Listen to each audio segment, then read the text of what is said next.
आपने फॉरेन से कोई थिंग्स को परचेज किया है ऑन क्रेडिट, फॉरेन से अगर कोई थिंग्स को परचेज किया है ऑन क्रेडिट, एक ट्रांजैक्शन में आपने एंटर किया, वो ट्रांजैक्शन में भी कैपिटल अकाउंट ट्रांजैक्शन, में भी रेवेन्यू अकाउंट ट्रांजैक्शन और करंट अकाउंट ट्रांजैक्शन।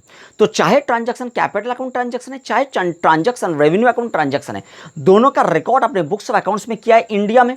और इंडिया में जब रिकॉर्ड किया था तब तो इंडियन करेंसी का हिसाब से आपने रिकॉर्ड किया है, बट पेमेंट तो करना पड़ेगा फॉरेन करेंसी का हिसाब से। जिस टाइम आप पेमेंट करोगे फॉरेन करेंसी का हिसाब से पेमेंट करने के टाइम में आप देख रहे हो, जब आपने इंपोर्ट किया था उस टाइम में जो डॉलर का रेट चल रहा था, बाद में जब पेमेंट कर रहे हो डॉलर का रेट चेंज हो गया, मतलब there is a fluctuation in foreign exchange rate. तो ये फॉरेन एक्सचेंज रेट का अगर फ्लक्चुएशन हुआ है, उसको कैसे टैक्स में डील किया जाएगा, उसका टैक्स ट्रीटमेंट क्या होगा, और वो भी कैपिटल अकाउंट ट्रांजैक्शन है तो टैक्स ट्रीटमेंट क्या होगा, और रेवेन्यू अकाउंट ट्रांजैक्शन है तो टैक्स ट्रीटमेंट क्या होगा, और दोनों में फर्क क्या है, क्यों है, इसके बारे में अभी डिस्कशन स्टार्ट करेंगे। चलिए बेयर एक्ट में आते हैं। अभी हम लोग सेक्शन 43A का डिस्कशन स्टार्ट करेंगे। सेक्शन 43A का डिस्कशन में लैंग्वेज को ऑब्जर्व कीजिए। लैंग्वेज कैसे स्टार्ट हो रहा है देखिए, नॉटस्टैंडिंग एनीथिंग कंटेंट, ऐसा टाइप का लैंग्वेज को बोलते हैं नॉन ऑब्स्टेंट क्लॉज। जो भी section, subsection, clause, sub clause, paragraph, सब पैराग्राफ में नॉन ऑब्स्टेंट क्लॉज एग्जिस्ट करता है, वो सारा section, subsection, clause, sub clause, paragraph, सब पैराग्राफ के पास ओवरराइटिंग पावर होता है। अकॉर्डिंगली सेक्शन 43A के पास भी ओवरराइटिंग पावर है, बिकॉज सेक्शन 43A में नॉन ऑब्स्टेंट क्लॉज एग्जिस्ट कर रहे हैं। नाउ सेक्शन 43A कौन सा section, subsection, clause, sub clause, paragraph, सब पैराग्राफ का प्रोविजन को ओवरराइट कर रहे हैं, वो आइडेंटिफाई करना पड़ेगा, वो आगे जाके आइडेंटिफाई करेंगे। लैंग्वेज को स्टार्ट करते फिर से एक बार, notwithstanding anything contained in any other provision of this act, any other provision of this act. What do you mean by this act?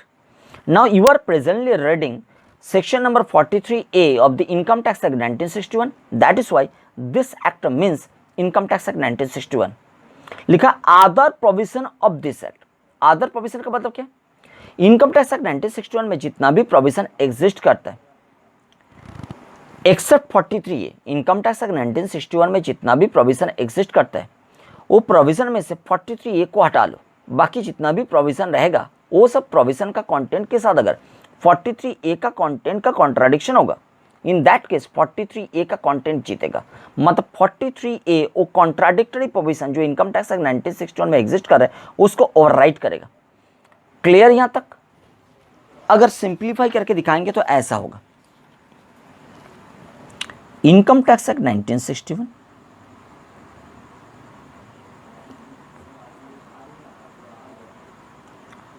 Income tax act 1961 इसका कंटेंट क्या होता है बताइए। इनकम टैक्स एक्ट 1961 का कंटेंट क्या होता है? Content का मतलब सेक्शन कहाँ से स्टार्ट होता है और सेक्शन जाके कहाँ एंड होता है, ये पूछ रहे हैं। ऑल ऑफ यू नो, आप लोग बताओगे कि सर एज यूजुअल स्टार्ट तो होगा सेक्शन नंबर 1 से ही। सेक्शन नंबर 1 बेसिकली 3 पैरामीटर को लेकर बात करते हैं। कौन सा 3 पैरामीटर?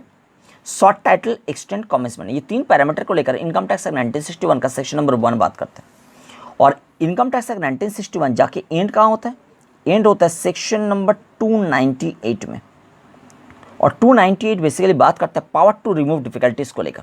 लॉ मेकर ने एडमिनिस्ट्रेशन को डिफिकल्ट रिमूव करने का पावर दिया है, और ये पावर टू रिमूव डिफिकल्टी इसको लेकर बात करेगा सेक्शन 298। ठीक है, सेक्शन 1 का डिस्कशन तो आपने पहले ही सीख चुका है, सेक्शन 298 का डिस्कशन हम आगे जाके कोई क्लास में करेंगे। बट आज का डिस्कशन क्या, आज का टॉपिक क्या है? आज का टॉपिक है सेक्शन नंबर 43A।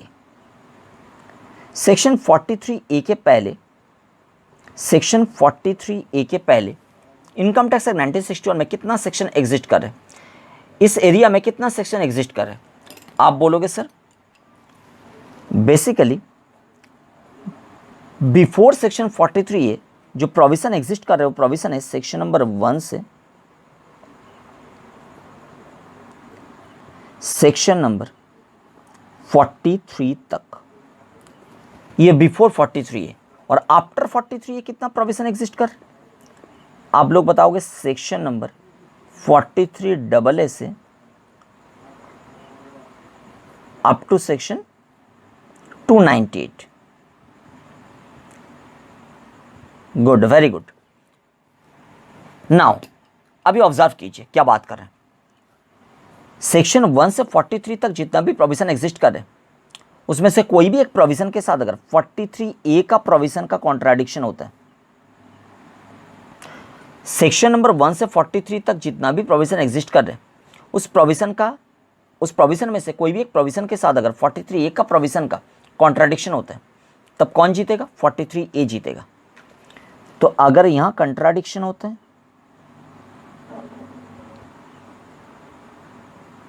तो 43A जीतेगा। अगर 43AA से 298 तक जितना भी प्रोविजन एग्जिस्ट कर रहे हैं, उसमें से कोई भी एक प्रोविजन के साथ 43A का प्रोविजन का कॉन्ट्राडिक्शन होता है, तो कौन जीतेगा? आप लोग बताओगे सेक्शन 43A जीतेगा, बिकॉज 43A के पास ओवरराइटिंग पावर है और 43A ओवरराइट कर रहे हैं 1 to 43 वाला प्रोविजन को भी और 43AA से 298 वाला प्रोविजन को भी in case of contradiction.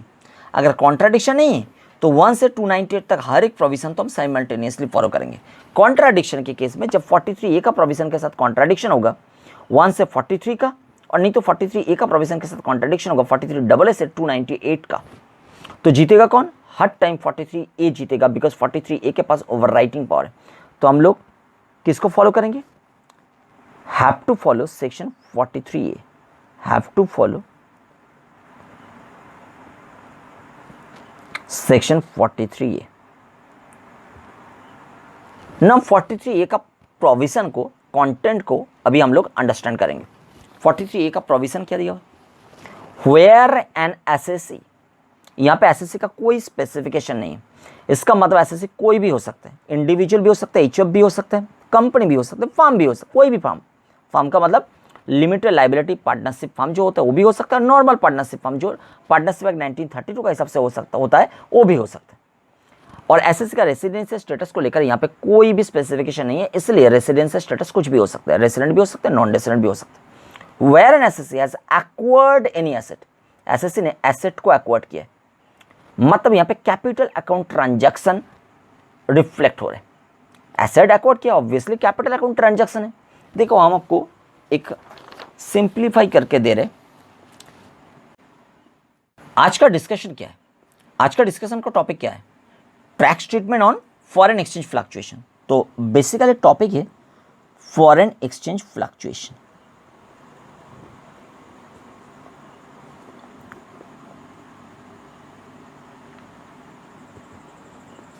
Foreign exchange fluctuation.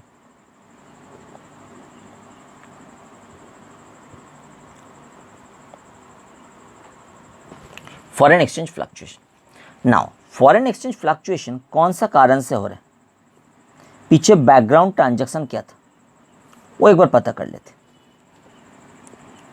अगर बैकग्राउंड ट्रांजैक्शन था, फॉरेन एक्सचेंज फ्लक्चुएशन क्यों हो रहा है? Due to capital account transaction. दिखाई दे रहे हैं? Capital account transaction.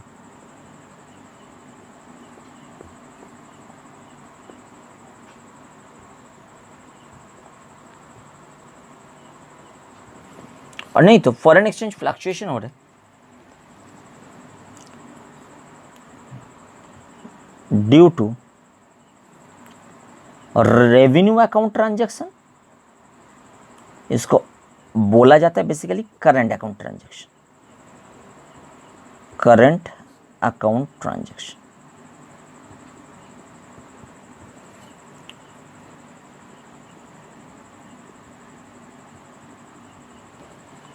देखिए, अगर कैपिटल अकाउंट ट्रांजैक्शन का कारण से फॉरेन एक्सचेंज फ्लक्चुएशन हो रहा है तो कौन सा सेक्शन अट्रैक्ट होगा?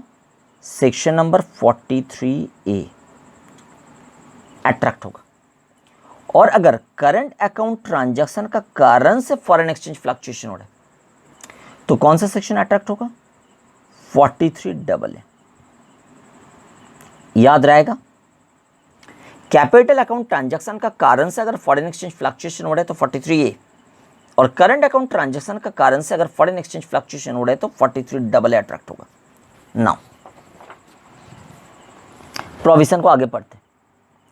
Where an SSC has acquired any asset, SSC ने एसेट को एक्वायर्ड किया है इन एनी प्रीवियस ईयर, कोई भी प्रीवियस ईयर में एसएससी ने एसेट को एक्वायर्ड किया था।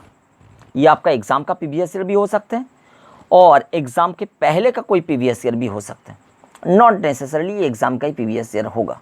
क्लियर रहेगा? इन एनी प्रीवियस ईयर, बट कहाँ से एक्वायर्ड किया था? From a country outside India. Outside India वाला कोई कंट्री से एसएससी ने एसेट को एक्वायर्ड करके इंडिया में लेकर आया। मतलब अगर इनडायरेक्ट टैक्स की भाषा में बोलेंगे तो इंपोर्ट हुआ है, एसेट इंपोर्ट हुआ है। SSC has acquired any asset in any previous year from a country outside India. क्यों इंपोर्ट किया है? पर्सनल यूज़ करने के लिए? नहीं, पर्सनल यूज़ करने के लिए कैसे हो सकता है? हम तो पीजीबीबी पढ़ाई कर रहे हैं। तो फॉर द पर्पस ऑफ इस बिजनेस और प्रोफेशन, तो अपना बिजनेस और प्रोफेशन में यूज़ करने के लिए एसएससी ने एसेट को एक्वायर्ड किया आउटसाइड इंडिया से। And in consequence of change in rate of exchange during any previous year after the acquisition of such asset, there is an increase or reduction in the liability of the SSC as expressed in Indian currency at the time of making payment। देखो simplify कर रहे हैं आपके लिए, अच्छा तरीका से इसको आपको ऑब्जर्व करना पड़ेगा। क्या बात कर रहे हैं देखिए, एसएससी जो है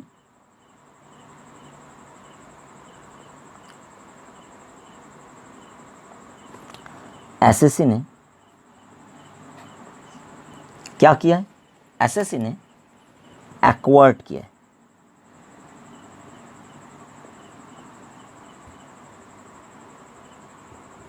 कहां से एक्वायर्ड किया? आउटसाइड इंडिया से। तो यहां हम लिखेंगे आउटसाइड इंडिया वाला कोई एक कंट्री का नाम, कोई भी एक कंट्री ले लेते फ्रॉम जर्मनी।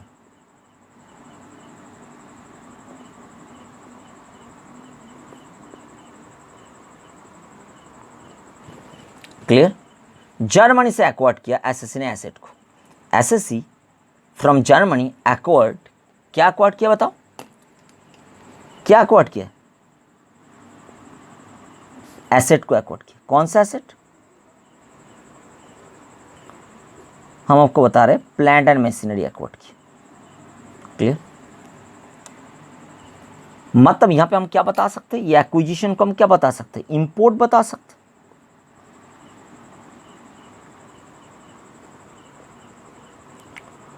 और ये इंपोर्ट कौन सा दिन में हुआ है? ये इंपोर्ट हुआ है, एक डेट ले लेते हैं। इंपोर्ट कौन सा दिन में हुआ है? इंपोर्ट हुआ है मानो 1 अप्रैल 2019 के डेट में। ये कौन सा प्रीवियस ईयर है? 1920 प्रीवियस ईयर। तो प्रीवियस ईयर बताएंगे तो 2019-20 वाला प्रीवियस ईयर। तो 1920 वाला प्रीवियस ईयर में एसएससी ने एसेट को इंपोर्ट किया था जर्मनी से। और इंपोर्ट जो हुआ है ना, ये इंपोर्ट हुआ है, हम आपको बता रहे ऑन क्रेडिट।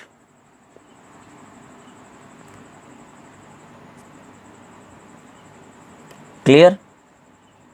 एसएससी ने एसेट को एक्वायर्ड किया है क्रेडिट में। और एसेट का वैल्यू क्या है? एसेट का वैल्यू क्या है? इंपोर्ट कितना पैसे का हुआ है? इंपोर्ट हुआ है $1 लाख का। क्लियर? $1 लाख का इंपोर्ट हुआ है।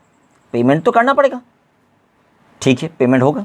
पेमेंट के बारे में बाद में आ रहे। एसेट को क्यों एक्वायर्ड किया है एसएससी? एसएससी ने एसेट को एक्वायर्ड किया है for the purpose of business और profession. For the purpose of business और प्रोफेशन।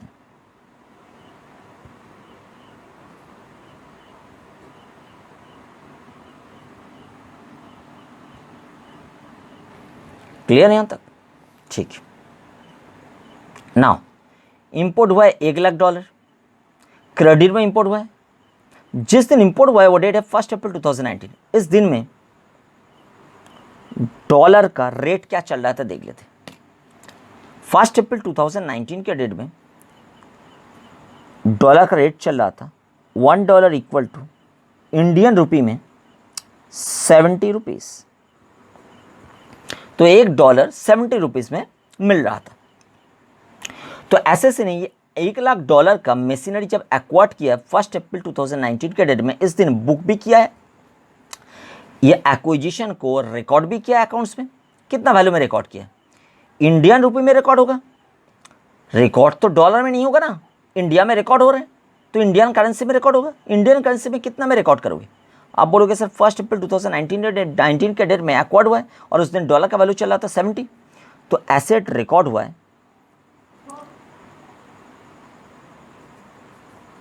एसेट रिकॉर्ड हुआ है कौन सा वैल्यू में? एसेट रिकॉर्ड हुआ है ₹70 लाख में। क्लियर? 70 लाख में रिकॉर्ड होगा, $1,00,000 और एक डॉलर का वैल्यू है 70, तो 70 लाख रुपीस में रिकॉर्ड होगा। 70 लाख रुपीस में एसेट रिकॉर्ड हुआ है, मतलब लाइबिलिटी भी खड़ा हुआ है 70 लाख का। 70 लाख का लाइबिलिटी एसएससी को पेमेंट करना पड़ेगा। पेमेंट कब हो रहा है? देखिए पेमेंट हम ले रहे हैं, मान लीजिए इंपोर्ट का अगेंस्ट में पेमेंट हो रहा है,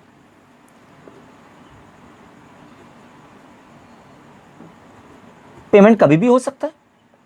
हम मानते हैं कि 1920 पीवीएसएल में पेमेंट हुआ है, नहीं भी हो सकता है, कोई प्रॉब्लम नहीं, आगे जाके भी हो सकता है। क्लियर?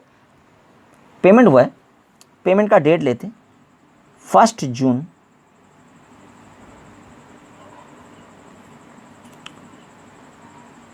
2019 के डेट में पेमेंट हुआ है।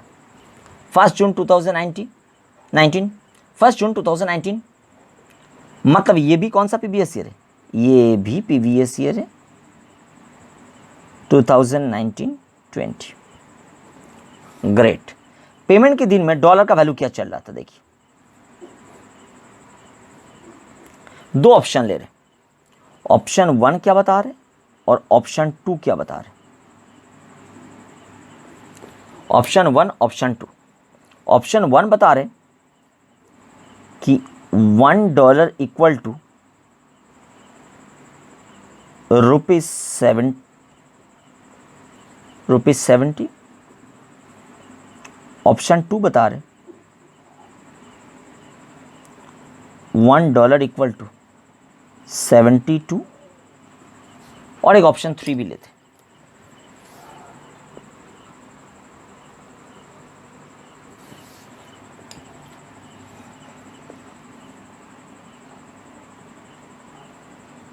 ये बता रहे $1 इक्वल टू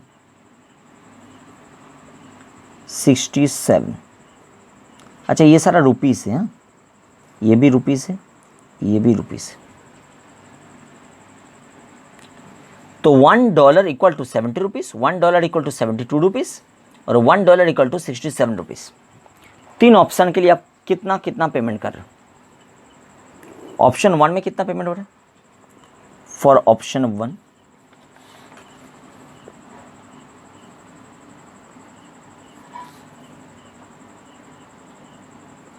ऑप्शन 1 में आप कितना पेमेंट कर रहे हो? ऑप्शन 1 में आप पेमेंट कर रहे हो $1,00,000 पेमेंट करोगे। आपको तो $1,00,000 पेमेंट करना पड़ेगा, और $1 कितना में खरीदोगे? 70 रुपीस, और $1,00,000 इक्वल टू कितना? 70 लाख रुपीस।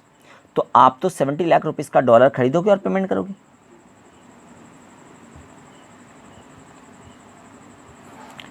ऑप्शन 2 में क्या होगा?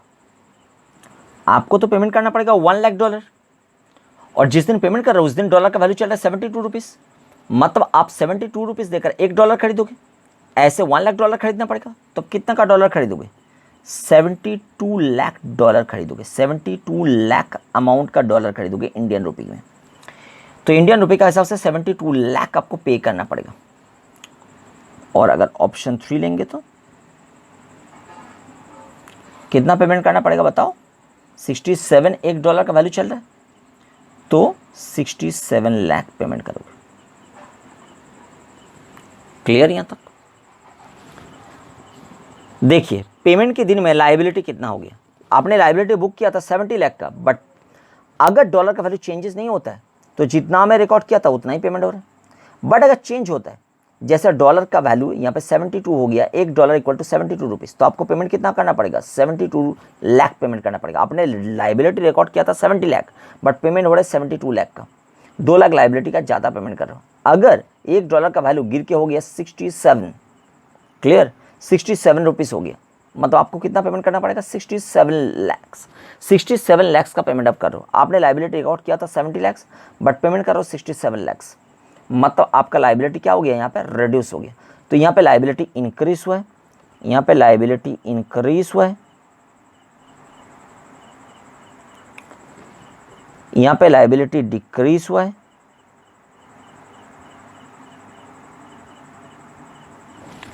और यहाँ पे लाइबिलिटी कुछ भी नहीं हुआ है, कांस्टेंट है, ना तो इंक्रीज ना तो डिक्रीज। जितना मैं रिकॉर्ड किया था उतना ही पेमेंट होगा। देखिए इसको हम कैसे प्रोविजन के साथ अलाइन करेंगे। अभी हम लोग हमारा डिस्कशन को लिमिटेड रखेंगे, कैसे प्रोविजन को प्रैक्टिकल एग्जाम्पल के साथ अलाइन किया जाता है उसके रेस्पेक्ट में। प्रोविजन को कैसे प्रैक्टिकल एग्जाम्पल के साथ अलाइन किया जाएगा उसका काम को स्टार्ट करते हैं। सबसे पहले प्रोविजन को रीड आउट कीजिए। प्रोविजन में क्या लिखा है? There is an increase or reduction in the liability of the assessee as expressed in Indian currency at the time of making payment. First of all आपको कॉन्सेंट्रेट करने के लिए बोल रहे हैं लायबिलिटी वर्ड में। अब मुझे बताइए लायबिलिटी एसएससी का बुक्स ऑफ अकाउंट्स में कैसे अराइज हुआ था। अब बोलोगे सर एसएससी ने फॉरेन से एसेट को एक्वायर्ड किया था, इंपोर्ट किया था ऑन क्रेडिट, और उसके रेस्पेक्ट में एसएससी का बुक्स ऑफ अकाउंट्स में लायबिलिटी अराइज हुआ था। वो लायबिलिटी कौन सा करेंसी में एक्सप्रेस था? अब बोलोगे सर एसएससी ने इंडिया में बुक्स ऑफ अकाउंट्स तैयार कर रहे हैं तो books of accounts Indian currency में एक्सप्रेस्ड होना जरूरी है। देखिए एग्जाम्पल में क्या लिया था? एसएससी ने एसेट एक्वायर्ड किया था जर्मनी से, प्लांट और मशीनरी को एक्वायर्ड किया था जर्मनी से, और एक्विजिशन कॉस्ट कितना था? $1,00,000। मतलब एसएससी को पेमेंट कितना करना था? $1,00,000। एसएससी क्रेडिट में इंपोर्ट किया था, तो जिस दिन एसएससी इंपोर्ट किया था उसी दिन अगर पेमेंट हो जाता तो कितना रुपया इंडियन रुपी में कितना पेमेंट होता, ये बताइए। आप बोलोगे सर 1 अप्रैल 2019 के डेट में एसएससी एसेट को एक्वायर्ड किया था और उस दिन $1 का वैल्यू चल रहा था 70 रुपीज़। इसका मतलब एसएससी को $1,00,000 पेमेंट करना था, तो एसएससी मार्केट से $1,00,000 खरीदते और $1,00,000 खरीदने के लिए एसएससी को पेमेंट करना पड़ता 70 लाख, बिकॉज $1 का वैल्यू चल रहा था 70 रुपीज़। तो $1,00,000 खरीदने के लिए एसएससी को पे करना पड़ता 70 लाख। तो एसएससी 1 अप्रैल 2019 के डेट में अपना बुक्स ऑफ अकाउंट्स में 70 लाख का लाइबिलिटी को बुक किया था। इंडियन रुपी का हिसाब से 70 लाख का लाइबिलिटी को बुक किया था। मतलब इंडियन करेंसी में एसएससी का लाइबिलिटी कितना अराइज हुआ था बुक्स में? 70 लाख इंडियन रुपी में लाइबिलिटी अराइज हुआ था अपना बुक्स में। बट एसएससी पेमेंट कब किया लाइबिलिटी का? 1 जून 2019 के डेट में। और 1 जून 2019 के डेट में एसएससी कितना पेमेंट किया था? एसएससी को $1,00,000 तो पेमेंट करना था। अगर फॉरेन करेंसी के रेस्पेक्ट में देखोगे तो $1,00,000 ही तो पेमेंट करना था। एसएससी जो फॉरेनर से एसेट को एक्वायर्ड किया था वो फॉरेनर को तो $1,00,000 ही पेमेंट करना था। तो $1,00,000 एसएससी को मार्केट से खरीदना था और उस दिन मार्केट में डॉलर का वैल्यू क्या चल रहा था? दो ऑप्शन ले रहे हैं, ऑप्शन 2 ऑप्शन 3। ऑप्शन 2 में क्या दिखा रहे थे? $1 = 72 रुपीज़, और ऑप्शन 3 में क्या दिखा रहे थे? $1 = 67 रुपीज़। अगर 72 रुपीज़ $1 का वैल्यू मान लेंगे तो क्या हो रहा है? एसएससी $1,00,000 मार्केट से खरीदेगा। इसका मतलब एसएससी को कितना पेमेंट करना पड़ेगा डॉलर खरीदने के लिए? एसएससी को देना पड़ेगा 72 लाख रुपीज़। तो एसएससी का बुक्स में लाइबिलिटी खड़ा हुआ था 70 लाख, बट एसएससी एक्चुअल में $1,00,000 पेमेंट करने के लिए 72 लाख मार्केट में पे करके $1,00,000 को एक्वायर कर रहे। क्लियर? तो एसएससी अपना पॉकेट से $72 लाख दे रहे लाइबिलिटी को मीटअप करने के लिए। एसएससी का बुक्स में लाइबिलिटी खड़ा हुआ था 70 लाख का इंडियन रुपी में, बट एसएससी पेमेंट कर रहा है 72 लाख इंडियन रुपी में। तो लाइबिलिटी एसएससी का क्या होता है? इंक्रीज हुआ था। बट इंक्रीज कौन सा दिन में हुआ था? Eight the time of making payment हुआ था। क्लियर? बट अगर $1 का वैल्यू ले लेंगे 67 eight the time of making payment, तो एसएससी को $1,00,000 खरीदना था और $1,00,000 खरीदने के लिए एसएससी को कितना पे करना था? 67 लाख रुपीज़। तो एसएससी का बुक्स में लाइबिलिटी खड़ा हुआ था 70 लाख का, बट एसएससी पेमेंट किया 67 का। मतलब एसएससी का लाइबिलिटी डिक्रीज हुआ है। कितना? 3 लाख का लाइबिलिटी डिक्रीज हुआ है इंडियन रुपी के हिसाब से। तो ये जो लाइबिलिटी इंक्रीज और रिड्यूस इसके बारे में बात करता है, ये बात हो रहा है at the time of making payment, और लाइबिलिटी एक्सप्रेस हुआ है इंडियन करेंसी में, तभी डिस्कशन है। फॉरेन करेंसी में देखेंगे तो लाइबिलिटी ना तो इंक्रीज हुआ है ना तो रिड्यूस हुआ है। फॉरेन करेंसी में तो $1,00,000 ही पेमेंट करना है। $1,00,000 का लाइबिलिटी था, $1,00,000 ही पेमेंट करना पड़ेगा। बट इंडियन रुपी का हिसाब से हम देख रहे हैं कि लाइबिलिटी इंक्रीज और रिड्यूस हो रहा है। क्यों हो रहा है? बिकॉज फॉरेन एक्सचेंज रेट में चेंज आया है। देखिए लिखा है in consequence of change in the rate of exchange. Rate of exchange में चेंज हुआ है, इसका कॉन्सिक्वेंस में there is an increase or reduction in the liability. But वो कब? Eight the time of making payment. आपने जब एसेट को एक्वायर्ड किया था उसके बाद जब पेमेंट कर रहे हो, पेमेंट के दिन में लाइबिलिटी इंक्रीज और रिड्यूस हुआ है, उसके रेस्पेक्ट में बात हो रहा है। क्लियर? देखिए लिखा है after acquisition of such asset. जिस दिन आपने एसेट को एक्वायर्ड किया था उसके बाद कॉन्सिक्वेंशियल चेंजेस आया है किसमें? रेट ऑफ एक्सचेंज में। और लाइबिलिटी इंक्रीज और रिड्यूस हुआ है कब? Eight the time of making payment. अगर 31 मार्च के दिन में आप बुक्स ऑफ अकाउंट्स को क्लोज कर रहे हो और उस दिन डॉलर में चेंजेस आए, डॉलर का वैल्यू में चेंजेस आए, जिस दिन आपने बुक्स में रिकॉर्ड किया था लाइबिलिटी, उस दिन $1 का वैल्यू था 70 रुपीज़। बट जिस दिन बुक्स ऑफ अकाउंट्स क्लोज हो रहे हैं 31 मार्च, उस दिन $1 का वैल्यू चल रहा है मान लीजिए 75 रुपीज़। तो डॉलर में तो चेंजेस आए, $1 का वैल्यू पहले था 70, अभी हो गया वो 75। बट ये जो इंक्रीज और रिडक्शन, ये इंक्रीज और रिडक्शन का इफेक्ट नहीं देना है टैक्स में। इंक्रीज और रिडक्शन का इफेक्ट टैक्स में तब देना है जब पेमेंट करने के टाइम में इंक्रीज और रिड्यूस हुआ है। Clear? Books of accounts close हो रहा है बट पेमेंट नहीं कर रहे हो तो उसका इफेक्ट नहीं देना है टैक्स में। ये बात क्लियर होगी? अच्छा, पेमेंट आप किस चीज़ का कर रहे हो? आप बोलोगे सर ऑब्वियसली हमने एसेट को एक्वायर्ड किया था, वो एक्विजिशन कॉस्ट का पेमेंट हो रहा है। ये यही बात लिखा है ए में, towards the whole or part of the cost of the asset. But B में क्या लिखा है? ऐसा भी हो सकता है आपने जो एसेट को एक्वायर्ड किया था वो क्रेडिट में एक्वायर्ड नहीं किया था, आपने पैसा देकर ही एक्वायर्ड किया। बट वो पैसा कहाँ से आया? आपने फॉरेन से लोन लिया था, फॉरेन से लोन लिया था और वो लोन का पैसा से आपने एसेट को एक्वायर्ड किया है। क्लियर? बट फॉरेनर को लोन का पेमेंट तो करना पड़ेगा और लोन का पेमेंट के साथ लोन का इंटरेस्ट भी पेमेंट करना पड़ेगा। तो उसके रिस्पेक्ट में जो पेमेंट हो रहा है, रीपेमेंट ऑफ लोन हो रहा है, चाहे whole or part of the loan amount अपने रीपे कर रहे हो और उसके साथ इंटरेस्ट भी रीपे कर रहे हो अलॉन्ग विद इंटरेस्ट। क्लियर हो रहा है? तो लोन जब आपने लिया था, आपने बुक्स ऑफ अकाउंट्स में रिकॉर्ड किया था कितना लायबिलिटी आपको रीपे करना है, बट बाद में डॉलर का रेट में चेंजेस आए इसलिए पेमेंट कम और ज़्यादा हो रहा है इंडियन रुपये का हिसाब से। क्लियर? वो आपको टैक्स में इफेक्ट में लेना है, इसको लेकर बात करें। तो ए और बी वाला पॉइंट आपको समझ में आ गया। तो बोल रहे अगर ऐसा हुआ है, लायबिलिटी इंक्रीज और डिक्रीज हुआ है तो क्या करेंगे? The amount by which liability so increase और रिड्यूस, जितना का लायबिलिटी इंक्रीज और रिड्यूस हो रहा है उतना का इफेक्ट देना है। क्या करना है? ऐड करना है, नहीं तो डिडक्ट करना है। मतलब लायबिलिटी अगर इंक्रीज हुआ है, लायबिलिटी अगर इंक्रीज हुआ है तो ऐड करना है, लायबिलिटी अगर डिक्रीज हुआ है तो रिड्यूस करना है, डिडक्ट करना है। तो क्या हम डिडक्ट करेंगे, क्या हम ऐड करेंगे? जितना का लायबिलिटी इंक्रीज हुआ है उतना ऐड करना है, जितना का लायबिलिटी रिड्यूस हुआ है उतना डिडक्ट करना है। कहाँ से? ये 4 पॉइंट दिया हुआ है। क्लियर? ये 4 पॉइंट के रेस्पेक्ट में ऐड और डिडक्ट होगा। क्लियर? एडिशन और डिडक्शन होगा ये 4 पॉइंट के रेस्पेक्ट में। पहला पॉइंट क्या बता रहे? The actual cost of the asset as defined in clause 1 of section 43। All of you know that section 43 जो होता है वो कुछ स्पेशल टर्म को डिफाइन करते हैं for the purpose of PGBP. Section 43 definition का सेक्शन होता है, कुछ स्पेशल टर्म को डिफाइन करते हैं for the purpose of PGBP. Section 43 clause 1 जो होता है वो एक्चुअल कॉस्ट वर्ड को डिफाइन करता है। सेक्शन 43 क्लॉज 1 में जो एक्चुअल कॉस्ट डिफाइंड है वही एक्चुअल कॉस्ट के साथ आपको लायबिलिटी का एडजस्टमेंट करना पड़ेगा। कौन सा लायबिलिटी और कैसे एडजस्टमेंट होगा? आपने फॉरेन से कैपिटल एसेट को एक्वायर्ड किया था, मतलब इंपोर्ट किया था ऑन क्रेडिट।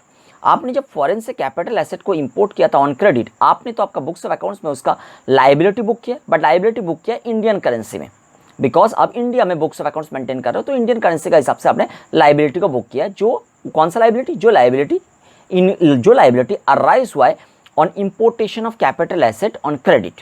तो क्रेडिट में कैपिटल एसेट इंपोर्ट करने में जो लायबिलिटी अराइज हुआ है उस लायबिलिटी का बुक्स ऑफ अकाउंट्स में आपने अकाउंटिंग किया है। नाउ वो लायबिलिटी का जब पेमेंट आप कर रहे हो, पेमेंट करने के टाइम में लायबिलिटी इंडियन करेंसी का हिसाब से इधर तो इंक्रीज हुआ है नहीं तो रिड्यूस हुआ है due to foreign exchange fluctuation. अभी जितना लायबिलिटी इंक्रीज हुआ है वो एक्चुअल कॉस्ट के साथ ऐड होगा और जितना लायबिलिटी रिड्यूस हुआ है उतना लायबिलिटी को डिडक्शन लेना पड़ेगा एक्चुअल कॉस्ट से। मतलब एक्चुअल कॉस्ट से लेस करो नहीं तो ऐड करो, अगर इंक्रीज हुआ है तो ऐड करो, अगर रिड्यूस हुआ है तो लेस करो।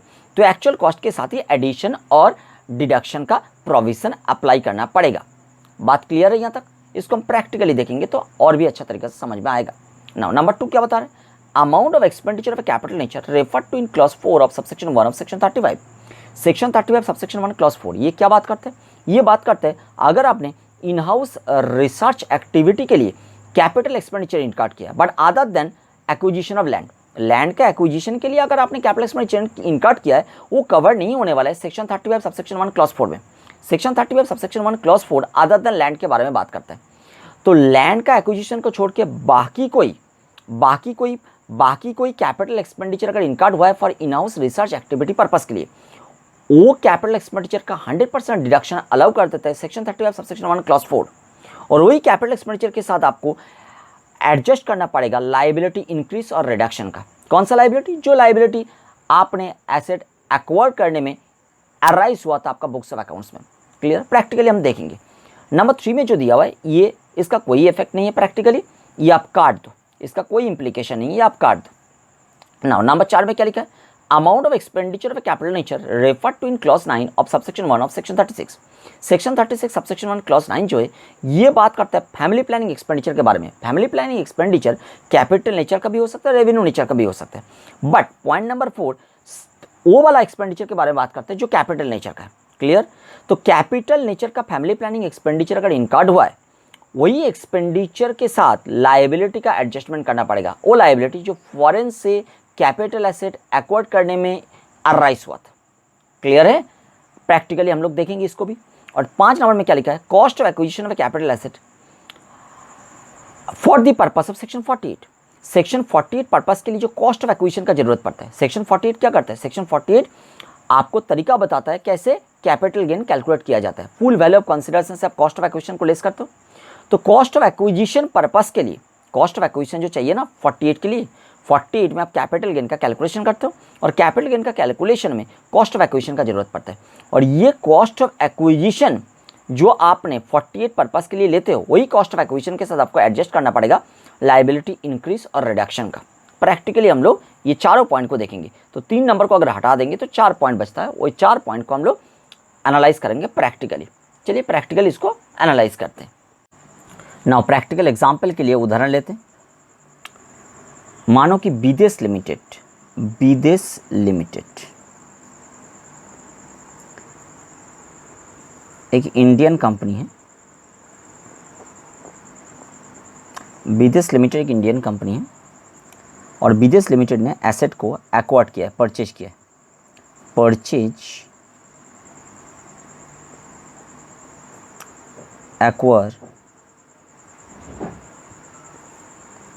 किया, एक्वायर किया एसेट को।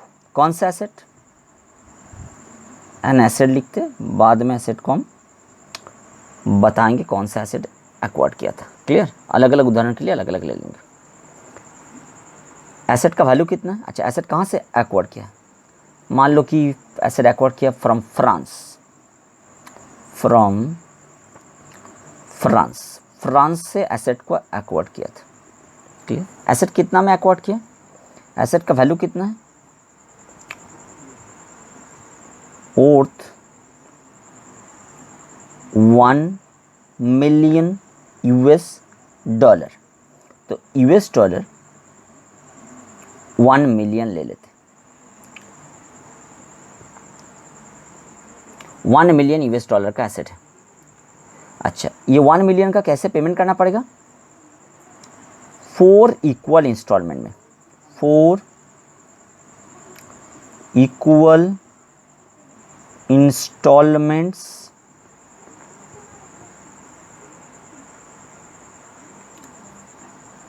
और 4 इक्वल इंस्टॉलमेंट्स कैसे होगा? 6 months interval, due on 6 months interval, मतलब साल में 2 बार, 6 मंथ्स इंटरवल। क्लियर? अच्छा, स्टार्ट कैसे होगा? Starting from the date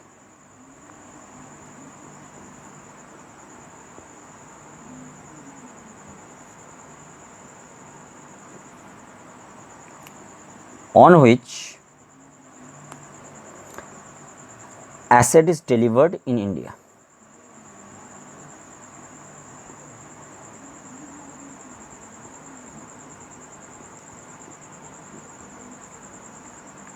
delivered in India. Clear है यहाँ तक? अच्छा, एसेट कब डिलीवर्ड हुआ इंडिया में? डिलीवर्ड इन इंडिया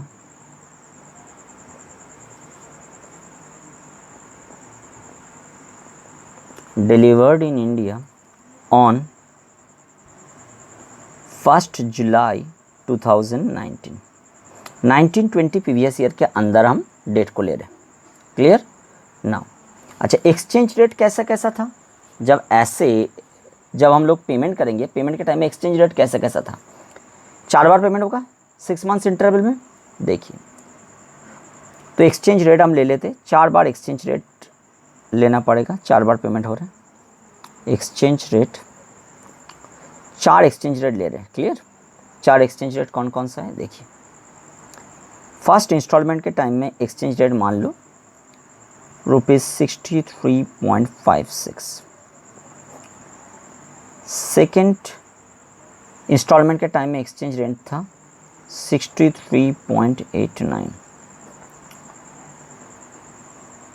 और थर्ड टाइम में एक्सचेंज रेट था 64.01 और फोर्थ पेमेंट के टाइम में एक्सचेंज रेट था 63.15।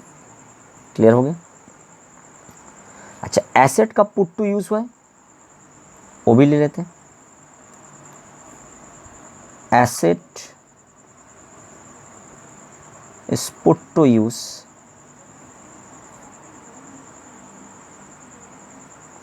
एक डेट ले लेते। एसेट पुट टू यूज कब हुआ है? On 16 October 2019। क्लियर। तो ये आपके सामने डेटा तैयार हो गया। तो अभी क्या करेंगे, डेटा का तैयार हो गया तो डेटा तैयार है तो इसको 4 पर्पस के लिए देखेंगे। जैसे कौन कौन से 4 पर्पस आपने अभी देखो, 4 पॉइंट के साथ एडजस्टमेंट देखा था, एक्चुअल कॉस्ट के साथ देखा था, 3514 में जो कैपिटल एक्सपेंडिचर है उसके साथ देखा था, 3619 में जो कैपिटल एक्सपेंडिचर है उसके साथ देखा था, और 48 पर्पस के लिए जो कॉस्ट ऑफ एक्विजिशन है कैपिटल है उसके साथ एडजस्टमेंट देखा था।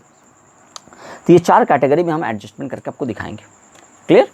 चलो नाउ फर्स्ट हम लेंगे कि कैसे एडजस्टमेंट हो रहा है in case of first category. First category में क्या था, एक्चुअल कॉस्ट के साथ एडजस्टमेंट करना पड़ेगा।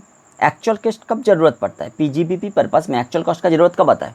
पीजीबीपी पर्पस के लिए एक्चुअल कॉस्ट का जरूरत तब पड़ता है जब आप डेप्रिसिएशन कैलकुलेट करते हैं। डेप्रिसिएशन कैलकुलेट करने का 2 तरीका होता है, आप लोग जानते हैं।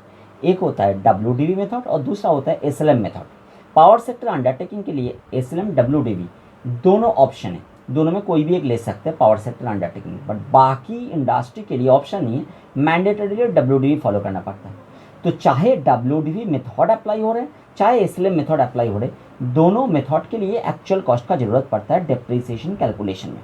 तो डेप्रिसिएशन कैलकुलेशन करने के लिए हम लोगों को एक्चुअल कॉस्ट का जरूरत पड़ता है। नाउ हमने जो उदाहरण आपके साथ लिया था, उदाहरण को एक बार देखो। बीदेश लिमिटेड एक इंडियन कंपनी था जिन्होंने एसेट को एक्वायर किया था। तो हम जो कैटेगरी 1 का डिस्कशन कर रहे हैं, कैटेगरी 1 में एक्चुअल कॉस्ट का डिस्कशन हो रहा है। एक्चुअल कॉस्ट का डिस्कशन के लिए हमने ये एसेट को एज्यूम करता है प्लांट एंड मशीनरी, और प्लांट एंड मशीनरी का डेप्रिसिएशन का रेट एज्यूम करते हैं 15%। तो एसेट का मतलब कैटेगरी 1 के लिए हम ले रहे हैं प्लांट एंड मशीनरी और उसका डेप्रिसिएशन का रेट है 15%। क्लियर यहाँ तक ना। तो ये वाला एसेट, अच्छा बीदेश लिमिटेड एक पावर सेक्टर अंडरटेकिंग नहीं है क्योंकि लिखा नहीं है, तो हम मान लेते हैं ये other than power sector undertaking है। तो बीदेश लिमिटेड के लिए WDV मेथड मैंडेटरीली अप्लाई होगा। तो बीदेश लिमिटेड के लिए अगर मैंडेटरीली WDV मेथड अप्लाई होगा तो WDV मेथड में डेप्रिसिएशन कैसे कैलकुलेट होता है वो एक बार करके देखेंगे, और उसमें एक्चुअल कॉस्ट के साथ हम लोग लायबिलिटी का एडजस्टमेंट कर लेंगे। चलिए स्टार्ट करते हैं। नाउ इधर आप देखो कि बीदेश लिमिटेड का बुक्स में हम डिस्कशन कर रहे हैं।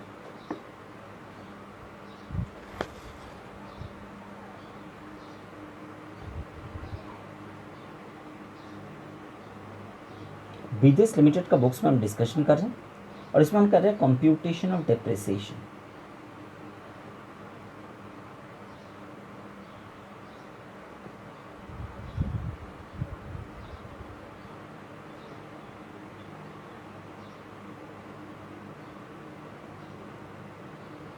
कंप्यूटेशन ऑफ डेप्रिसिएशन कौन सा प्रीवियस ईयर के लिए? बीदेश लिमिटेड ने मशीन को एक्वायर किया था प्रीवियस ईयर 1920 में। डेटा बता रहा है 1920 में एक्वायर किया था, मतलब असेसमेंट ईयर 2021। क्लियर ना। बीदेश लिमिटेड ने जब मशीन को एक्वायर किया था, कितना वैल्यू का मशीन एक्वायर किया था? अच्छा, सबसे पहले डेप्रिसिएशन कैलकुलेशन करने के लिए जब WDV मेथड में कैलकुलेशन होगा, सबसे पहले ओपनिंग WDV लेने का जरूरत पड़ता है। ओपनिंग WDV ना, ओपनिंग WDV जो है, ओपनिंग WDV कितना है? आप बोलोगे सर डेटा तो दिया नहीं ओपनिंग WDV का, मतलब ओपनिंग WDV यहाँ पे हम लोग मान लेंगे कि ओपनिंग WDV यहाँ पे नील। चलो ओपनिंग WDV नील। ऐड क्या करेंगे, ऐड करेंगे actual cost of assets acquired. Actual cost जो बेसिकली होता है section number 43(1), actual cost of asset acquired.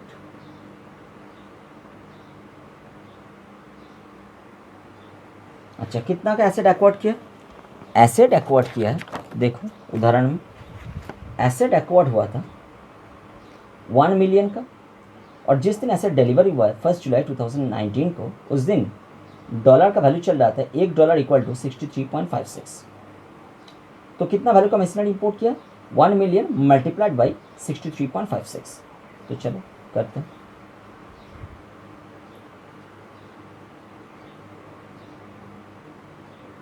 $1 million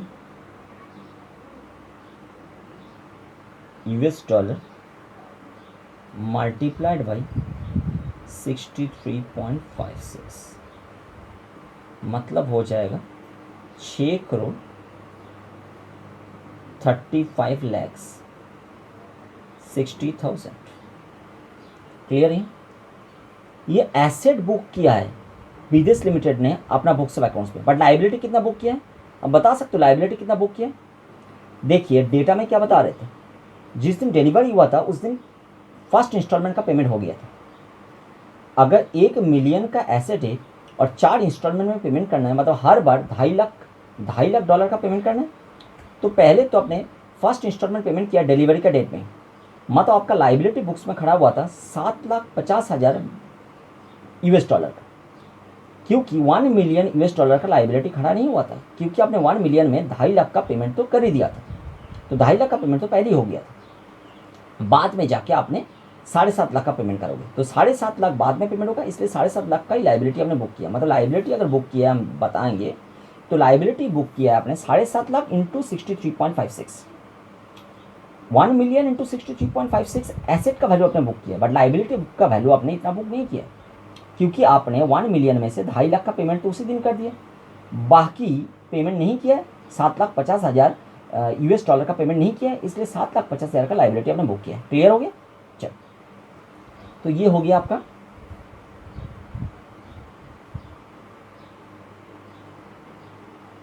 इतना का आर है after addition of actual cost of assets acquired 60,000। ना इस बार क्या करेंगे,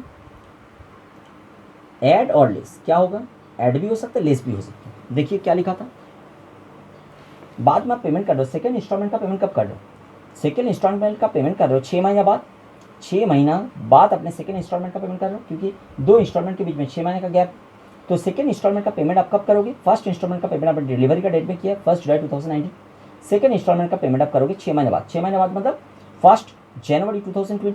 1 जनवरी 2020 में जब पेमेंट करोगे, कितना का पेमेंट करोगे, $2.5 लाख का, बट इंडियन रुपये का हिसाब से कितना पेमेंट हो रहा है, इंडियन रुपये का हिसाब से 2.5 लाख इंटू 63.89, बिकॉज 1 जनवरी 2020 के रेट में 63.89 का वैल्यू चल रहा है डॉलर का, $1 इक्वल टू 63.89, तो 2.5 लाख इंटू 63.89 का पेमेंट करोगे। बट आपने लाइबिलिटी कितना बुक किया था, आपने तो 7.5 लाख इंटू 63.56 बुक किया था, बट आपने जब लाइबिलिटी को पेमेंट कर रहे हो 2.5 लाख का पेमेंट करने के टाइम में डॉलर का रेट चेंज हो गया। अच्छा, पहले रेट था 63.56 इंडियन रुपये का हिसाब से, बाद में हो गया 63.89, मतलब आपको ज़्यादा पेमेंट करना पड़ रहा है, मतलब आपका नुकसान हो रहा है। नुकसान होने में हम ऐड करेंगे, लाइबिलिटी को इंक्रीज करेंगे, और अगर फ़ायदा हो रहा है तो हम लेस करेंगे। तो यहाँ पे नुकसान हो रहा है क्योंकि ज़्यादा पेमेंट कर रहे हैं, लाइबिलिटी बुक किया था 63.56 का हिसाब से, बट पेमेंट कर रहे हो 63.89 का हिसाब से, तो ज़्यादा पेमेंट कर रहे हो, नुकसान हो रहा है, तो ऐड करेंगे। चलिए ऐड करते हैं, लिखेंगे क्या, loss on payment of liability, loss on payment of liability due to foreign exchange fluctuation. Clear? Due to foreign exchange fluctuation. कितना का लाइबिलिटी आप पेमेंट कर रहे हो, $2.5 लाख। अच्छा, पेमेंट कब हो रहा है, loss on payment of liability on 1 जनवरी 2020। ठीक है, लॉस कितना हो रहा है, देखिए लॉस कितना हो रहा है, US डॉलर 2.5 लाख का पेमेंट हो रहा है, US dollar 2.5 lakh multiplied by loss कितना का हो रहा है, जितना लॉस हो रहा है उतना का ही एडजस्टमेंट करेंगे। तो लॉस हो रहा है बेसिकली, आप पेमेंट कर रहे हो 63.89 का हिसाब से, बट अपने लाइबिलिटी को बुक किया था 63.56 के हिसाब से, तो इतना का लॉस हो रहा है। इसको कैलकुलेट करो कितना आ रहा है, कैलकुलेट करो कितना आ रहा है, मेरे साथ कैलकुलेट करो। तो ये बेसिकली 82,500 आ रहा है, 82,500। तो ऐड करने के बाद कितना रहेगा, 6,36,42,500। यहाँ से हम डेप्रिसिएशन को एडजस्ट करेंगे। क्लियर, डेप्रिसिएशन लेस करेंगे, मतलब ये हो गया WDV फॉर डेप्रिसिएशन पर्पस। जो फिगर निकल के आया ये हो गया WDV फॉर डेप्रिसिएशन पर्पस।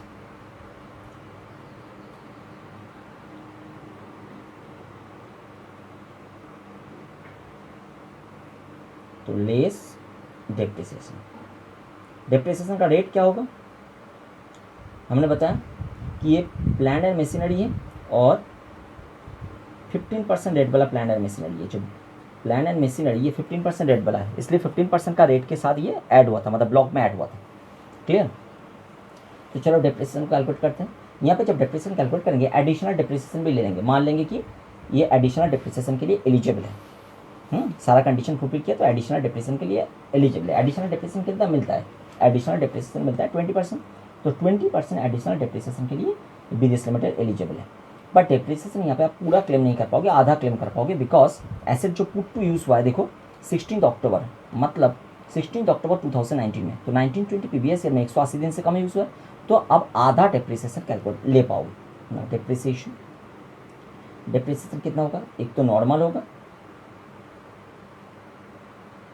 जो नॉर्मल कितना होगा, इस अमाउंट के साथ 15% को मल्टीप्लाई करना पड़ेगा, तो 6,36,42,500 इंटू 15% इंटू 50%, आधा लेंगे। और एडिशनल डेप्रिसिएशन कितना लेंगे, वो भी 6,36,42,500 के ऊपर होगा, बट 20%, पूरा 20 ले नहीं पाएंगे, इसका आधा ले पाएंगे, because asset put to use हुआ 180 दिन से कम। ये एडिशनल डेप्रिसिएशन का बाकी आधा जितना ले नहीं पाया वो नेक्स्ट ईयर में जाके मिल जाएगा, ये सब लोग आप जानते हो। अच्छा, ये दोनों को कैलकुलेशन करके ऐड करो कितना आ रहा है बताओ।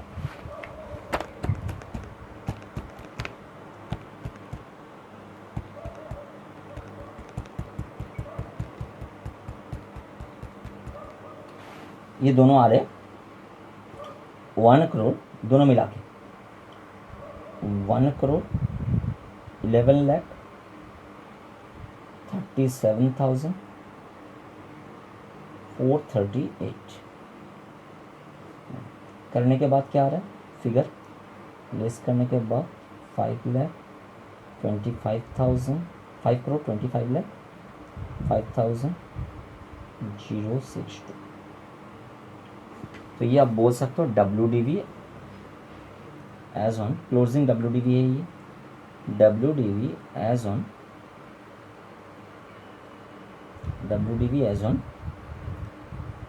31 मार्च 2020 क्लोजिंग WDV, यही होगा नेक्स्ट ईयर का ओपनिंग WDV। चलो नेक्स्ट ईयर का कैलकुलेशन भी कर लेते हैं, नेक्स्ट ईयर का कैलकुलेशन करते हैं। कंप्यूटेशन ऑफ डेप्रिसिएशन,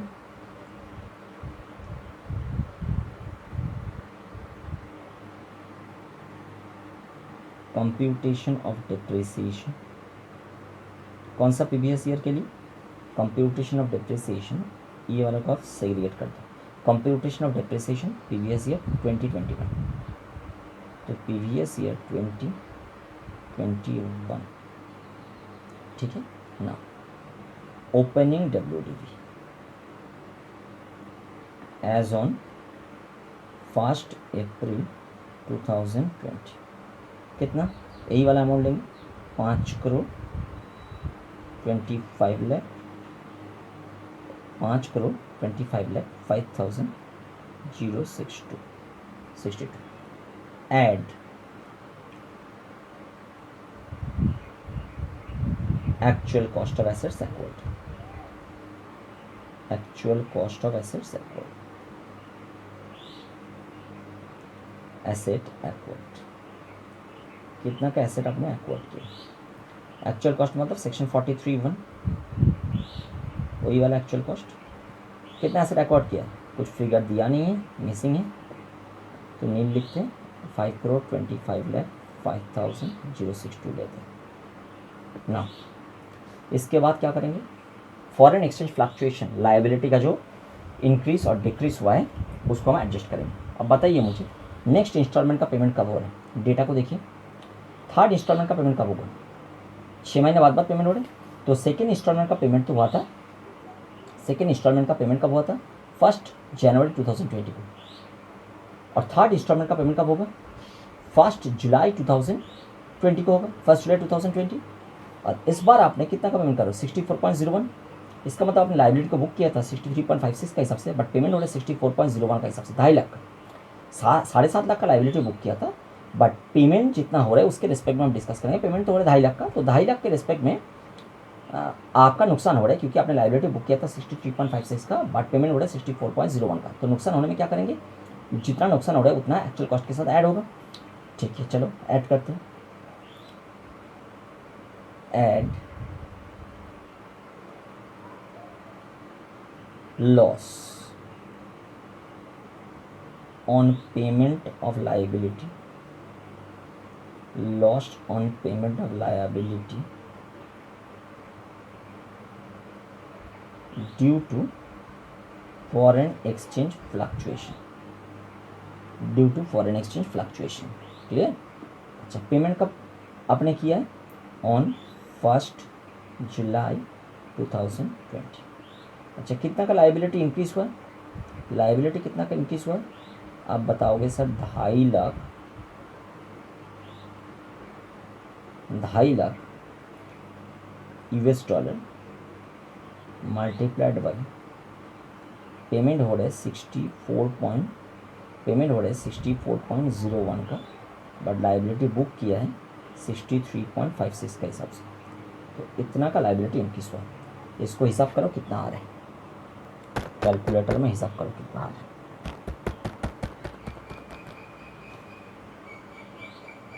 ये बेसिकली आ रहे हैं 1,12,500। ठीक, तो 5,26,000, 5,26,17,562। ठीक, फिर देखो लास्ट इंस्टॉलमेंट का पेमेंट हो रहा है। लास्ट इंस्टॉलमेंट का पेमेंट कितना का हो रहा है, 63.15 बुक किया था 63.56 का, बट आखिरी 2.5 लाख का पेमेंट करने के टाइम में डॉलर का जो वैल्यू है वो 63.15 हो चुका है इंडियन रुपये का हिसाब से। तो मतलब क्या हो रहा है, आपका फ़ायदा हो रहा है। आपने लाइबिलिटी बुक किया था 63.56 का, बट पेमेंट कर रहे हो 63.15 का हिसाब से।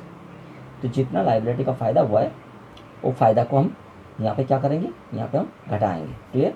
तो लेस करेंगे, तो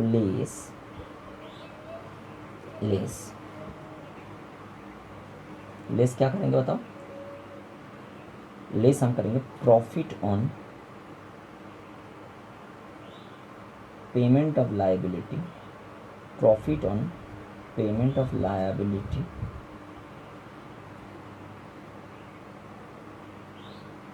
due to foreign exchange fluctuation on. आखिरी इंस्टॉलमेंट का पेमेंट कब हो रहा है बताओ, आखिरी इंस्टॉलमेंट का पेमेंट कौन सा दिन में आप कर रहे हो, 1 जनवरी 2021। क्लियर। बोलो यहाँ पे क्या हो रहा है, 2.5 लाख का पेमेंट हो रहा है, तो 2.5 lakh US dollar multiplied by आपने बुक किया था 63.56 का हिसाब से, बट आप पेमेंट कर रहे हो 63.15 का हिसाब से। क्लियर? तो कितना का प्रॉफिट आपको हो रहा है, हिसाब करो इसको, कितना का प्रॉफिट हो रहा है।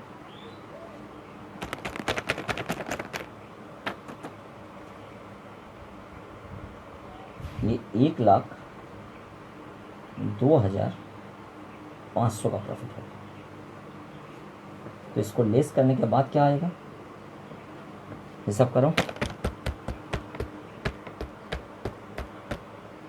5,25,15,062। क्लियर? अब यहाँ से हम डेप्रिसिएशन लेस करेंगे। ये WDV for depreciation, WDV for depreciation purpose.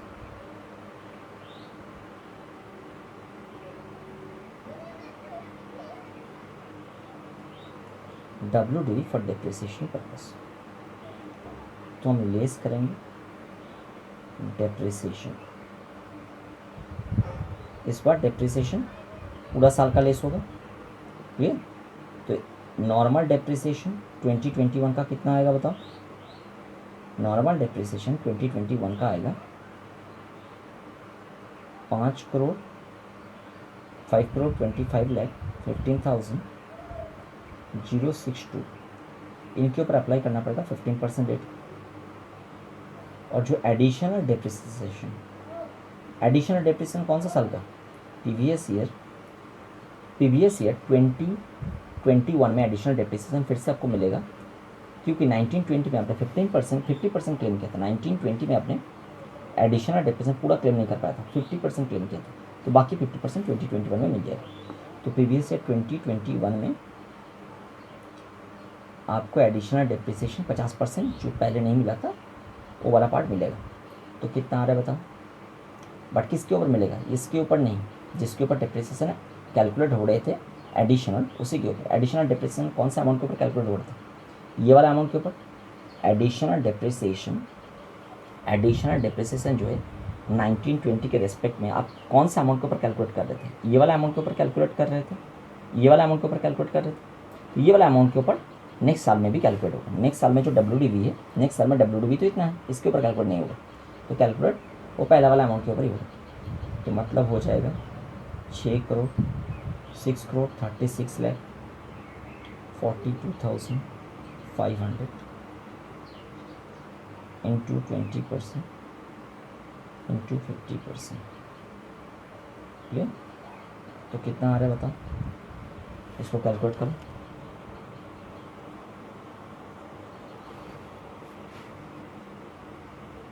ये आ रहा है 1,42,41,509।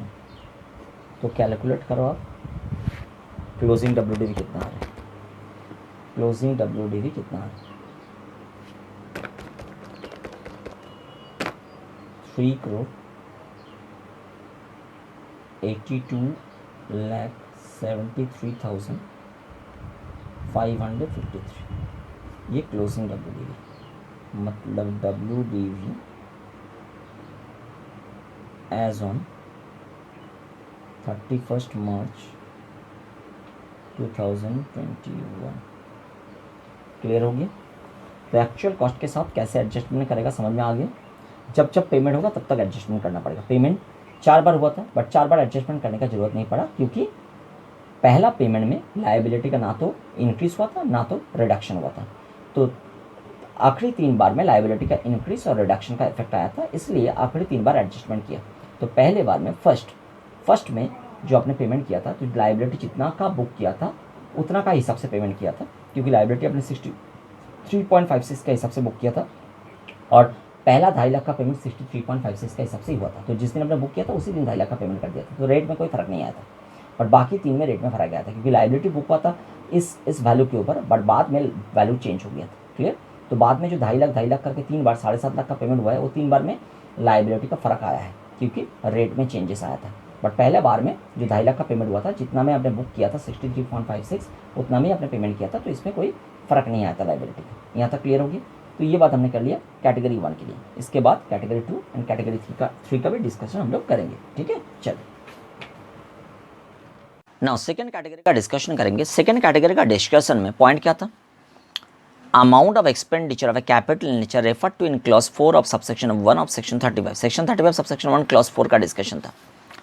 बीदेस लिमिटेड ने एसेट एक्वायर्ड किया था। हम मान लेते सेकंड कैटेगरी के डिस्कशन के लिए कि ये एसेट साइंटिफिक रिसर्च पर्पस के लिए बीदेस लिमिटेड ने एक्वायर्ड किया था फ्रांस से। बीदेस लिमिटेड फ्रांस से एसेट को इंपोर्ट किया था for the purpose of in house scientific research. Clear. तो क्या होता है, अगर बीदेस लिमिटेड ने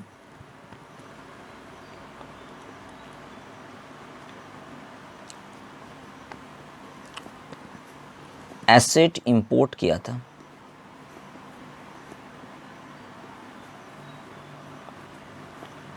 for scientific research,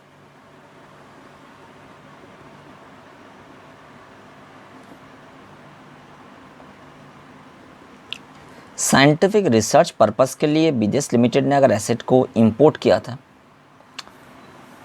बीदेस limited can claim deduction, can claim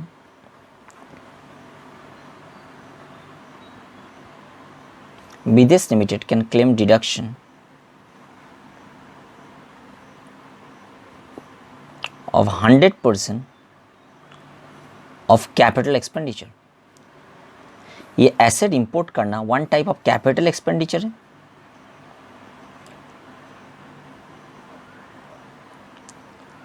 इस कैपिटल एक्सपेंडिचर का 100% डिडक्शन बीदेस लिमिटेड को मिल जाएगा। मतलब बीदेस लिमिटेड को इस कैपिटल एक्सपेंडिचर के ऊपर हर साल छोटा छोटा डिप्रिसिएशन का बेनिफिट लेने का जरूरत नहीं है। जिस साल इंपोर्ट किया है, कौन सा साल में इंपोर्ट किया था, 1 जुलाई 2019 में इंपोर्ट हुआ था। 1 जुलाई 2019 जो है ये 1920 पीवीएस ईयर है। तो 1920 पीवीएस ईयर में बीदेस लिमिटेड को 100% डिडक्शन मिल जाएगा कैपिटल एक्सपेंडिचर का। तो Bides limited can claim deduction of 100% of capital expenditure.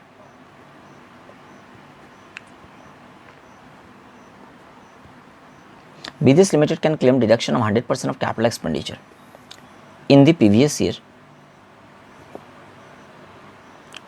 1920।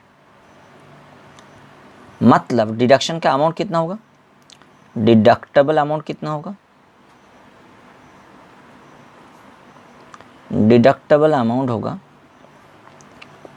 $1 million का मशीनरी, 1 मिलियन का मशीनरी। और जिस दिन इंपोर्ट हुआ था मतलब 1 जुलाई 2019, उस दिन डॉलर का वैल्यू क्या चल रहा था, 63.56। हमने उदाहरण में यही लिया था। तो मतलब डिडक्टेबल अमाउंट कितना हो जाएगा, डिडक्टेबल अमाउंट हो जाएगा 6,35,60,000। क्लियर, ये डिडक्टेबल अमाउंट है। अच्छा, फिर जब जब पेमेंट हुआ था, एक बार तो फर्स्ट इंस्टॉलमेंट का पेमेंट हुआ था उसी दिन जिस दिन आपने एसेट को इंपोर्ट किया था। तो उस दिन लायबिलिटी में कोई फ़र्क नहीं आया था, बिकॉज आपने एसेट इंपोर्ट जिस दिन किया था उस दिन ही $2.5 लाख का पेमेंट किया। तो लायबिलिटी उस दिन 7.5 लाख का क्रिएट हुआ था। 2.5 लाख का तो पेमेंट इटसेल्फ हो गया था, तो उसका लायबिलिटी क्रिएट हुआ ही नहीं था। तो जो 7.5 लाख का लायबिलिटी क्रिएट हुआ वो 3 बार में पेमेंट किया, 2.5 लाख 2.5 लाख 2.5 लाख करके। और 3 बार रेट ऐसा था, ये 3 बार का रेट है। तो पहला जो पेमेंट हुआ था उसमें तो लायबिलिटी क्रिएट ही नहीं हुआ था, क्योंकि आपने एसेट इंपोर्ट करने में ही पेमेंट कर दिया, तो लायबिलिटी आया नहीं था। लायबिलिटी क्रिएट हुआ था 7.5 लाख का, और 7.5 लाख का पेमेंट आपने 3 बार 2.5 लाख 2.5 लाख 2.5 लाख करके किया है। और पेमेंट करने के टाइम में रेट चल रहा था ऐसे। तो ये 3 बार का पेमेंट में लायबिलिटी इधर तो इंक्रीज हुआ नहीं तो डिक्रीज हुआ है। इसके रेसिपी में एडजस्टमेंट करना पड़ेगा। देखिए एडजस्टमेंट क्या करते हैं, एडजस्टमेंट करेंगे। सबसे पहले बताओ सेकेंड इंस्टॉलमेंट का पेमेंट कब हुआ था। सेकेंड इंस्टॉलमेंट का पेमेंट हुआ था 1 जुलाई में। अगर आपने एसेट को इंपोर्ट किया था तो सेकेंड इंस्टॉलमेंट का पेमेंट हुआ था 1 जनवरी 2020। 1 जनवरी 2020 में आपने जब पेमेंट किया, लायबिलिटी इंक्रीज हुआ था कि डिक्रीज हुआ था, लायबिलिटी इंक्रीज हुआ था, क्योंकि आपने लायबिलिटी को बुक किया था 7.5 लाख का लायबिलिटी बुक किया था 63.56 का हिसाब से, बट पेमेंट कर रहे हो 63.89 का हिसाब से। तो लायबिलिटी इंक्रीज हुआ है। लायबिलिटी इंक्रीज होने में क्या होगा, लायबिलिटी इंक्रीज होने में आपको और भी डिडक्शन मिलेगा। 35 सेक्शन नंबर 35 में और भी डिडक्शन मिलेगा। क्लियर। तो Bides limited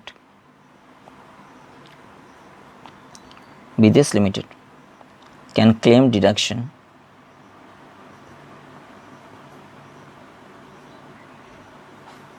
can claim deduction, can claim deduction, किस चीज़ का डिडक्शन मिल रहा है? On increment of liability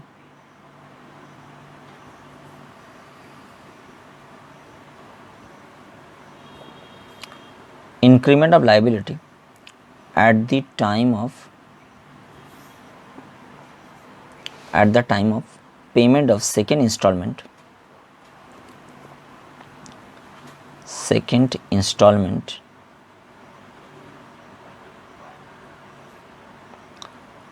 on 1st January 2020. Clear?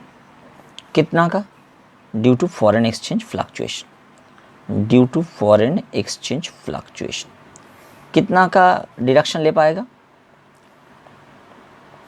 Increment of liability हुआ है तो उनका लॉस हुआ है तो डिडक्शन मिल जाएगा। कितना का डिडक्शन ले पाएगा? ना, 2.5 लाख का पेमेंट हो रहा है, 2.5 लाख तो यूएस डॉलर है, 2.5 लाख यूएस डॉलर का पेमेंट हो रहा है, 2.5 लाख यूएस डॉलर, और लाइबिलिटी का फ़र्क कितना आ रहा है? लाइबिलिटी इंक्रीज हो रहा है। कितना लाइबिलिटी इंक्रीज हुआ है बताओ? 63.89 का हिसाब से पेमेंट हो रहा है, बट लाइबिलिटी बुक हुआ था 63.56 का हिसाब से, तो इतना का डिडक्शन मिल जाएगा। क्लियर? ये कितना अमाउंट आ रहा है? लास्ट बार हमने कैलकुलेट किया था, देखो कितना अमाउंट आ रहा है, 82,500। क्लियर हो गया? 82,500। ये 1920 के रिस्पेक्ट में ये सारा हो रहा है, तो previous year 1920, previous year 1920। Clear? ये हो गया प्रीवियस ईयर 1920। अभी करेंगे प्रीवियस ईयर 2021। प्रीवियस ईयर 2021 में क्या हो रहा है? 2 बार पेमेंट हो रहा है। एक बार पेमेंट हो रहा है, ये डेट हम यहाँ लिख दे रहे हैं डेटा में, ये 1 जनवरी 2020 में पेमेंट हो रहे थे। ये वाला पेमेंट होगा 1 जुलाई 2020 में, और ये वाला पेमेंट होगा 1 जनवरी 2021 में। तो सेकेंड पेमेंट हो रहा है 1 जुलाई 2020, मतलब 2021 पीबीएस में। तो 1 जुलाई 2020 जो 2021 पीबीएस ईयर में, तो इसमें पेमेंट में लॉस हो रहा है कि प्रॉफिट हो रहा है? ये तो लॉस हो रहा है, तो लॉस के रेस्पेक्ट में डिडक्शन फिर से मिल जाएगा। तो हम लिखेंगे बीदेश limited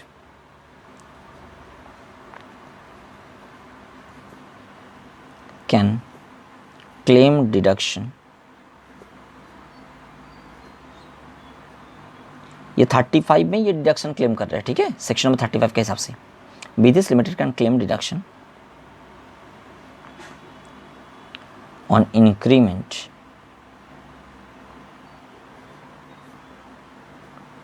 of liability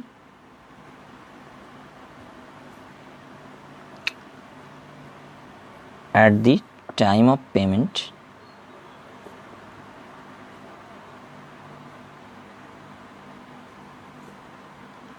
of third installment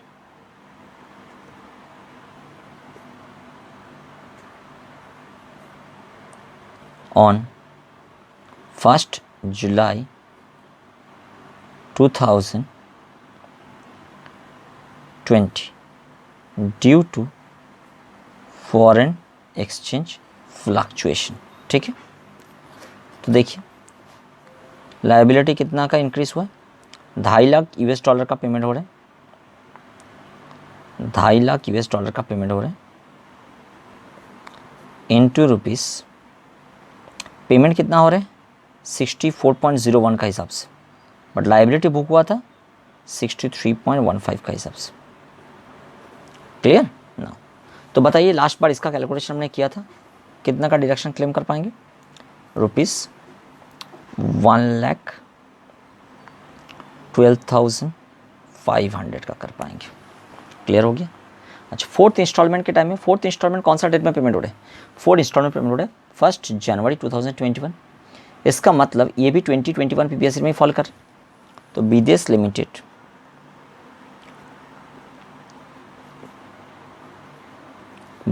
के लिए क्या हो जाएगा? ये प्रॉफिट हो जाएगा बीदेश लिमिटेड के लिए। लॉस होने में डिडक्शन क्लेम कर पाएंगे और प्रॉफिट होने में ये इनकम दिखाएंगे। BDS limited would be chargeable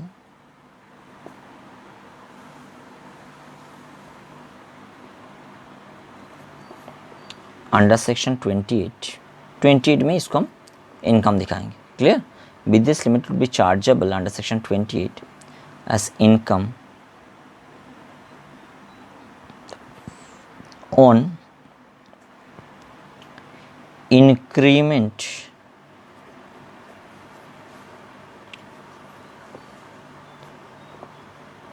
अच्छा, ये इंक्रीमेंट तो नहीं हो रहा, ये क्या हो रहा है? ऑन रिडक्शन हो रहा है, on a reduction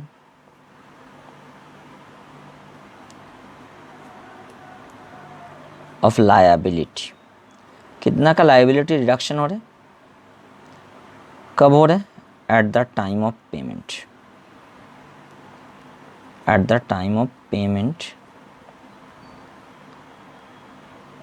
of fourth instalment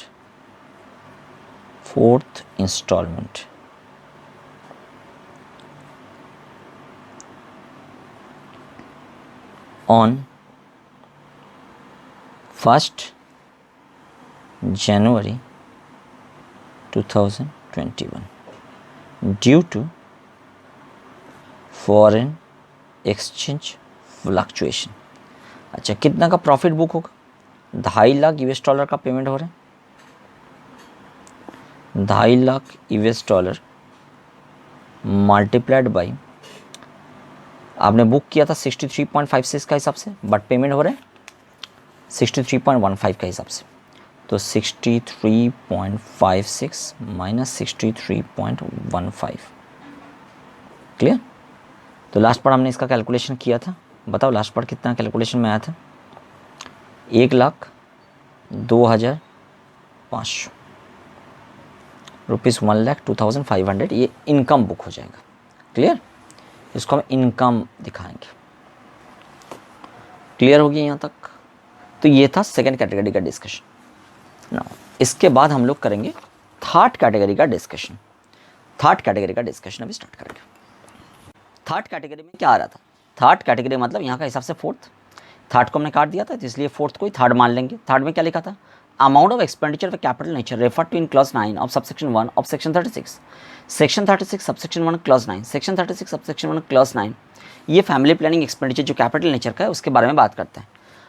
हमारा जो कंपनी उदाहरण में BDS लिमिटेड था, BDS लिमिटेड ने एसेट को एक्वायर्ड किया था। मान लेते ये एसेट एक्वायर्ड किया था फैमिली प्लानिंग पर्पस के लिए, मतलब फैमिली प्लानिंग एक्सपेंडिचर इनकर्ड हुआ था ये एसेट इंपोर्ट करने में। क्लियर? ये हम एज्यूम कर लेते, तभी थर्ड पॉइंट का प्रैक्टिकल एप्लीकेशन हम कर पाएंगे ना। तो ये एसेट एक्वायर्ड हुआ था फैमिली प्लानिंग पर्पस के लिए, तो फैमिली प्लानिंग एक्सपेंडिचर इनकर्ड हुआ था ये एसेट इंपोर्ट करने में। BDS लिमिटेड ने 1920 में डिडक्शन क्लेम करेंगे। तो फैमिली प्लानिंग एक्सपेंडिचर के बारे में कितना डिडक्शन क्लेम कर पाएंगे? Family planning expenditure